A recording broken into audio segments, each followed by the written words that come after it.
Hi, I'm Clark Judge from CBS Sportsline. I'm here in Detroit with the Detroit Lions. It's the first day of training camp, and they're indoors because it's raining outside. That's not exactly a good sign for the start of the season, but this is. You've got some of these players talking about winning 10 games this year. Jon Kitna is one of them, Mike Furrey another. That's a big deal because this team hasn't won more than 6 in any season in the last 6 years. Now, you look at this ball club, it does have all sorts of issues. It's got a running back, Kevin Jones, who's not practicing.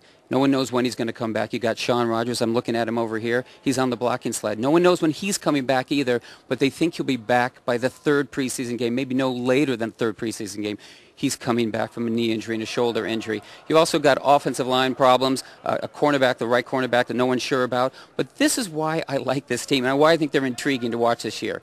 Because they're going to have a lot of offense, and they're going to score a ton of points. You've got Jon Kitna threw for 4,000 yards last year. Mike Furrey, 98 catches. You've got Calvin Johnson, the best receiver in the draft, the best player in the draft. Roy Williams, a Pro Bowl starter. You've got a ton of talent there. And a lot of running backs. Tatum Bell, T.J. Duckett, Kevin Jones, all first-round draft picks. Now, the key, as I said, with this team, offensive line, defensive line. The offensive line gave up 63 sacks last year. They brought in Edwin Militolo at left guard. They brought in George Foster at right tackle. And they've got Jim Coletto now as the new offensive line coach. That's a big deal because Jim Coletto's got a rapport and a history with Mike Martz. And he thinks, I'm talking about Martz now, thinks that Coletto brings a discipline and a toughness that these guys have lacked. If that's the case, could be a big deal. And also the defensive line I mentioned. If they get Rogers back, that's huge because you've got a middle line with Sean Cody, Rogers, Corey Redding.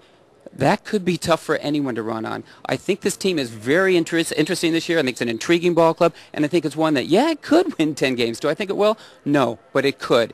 Stay in touch with the Detroit Lions. I'm Clark Judge, reporting from Allen Park, Michigan.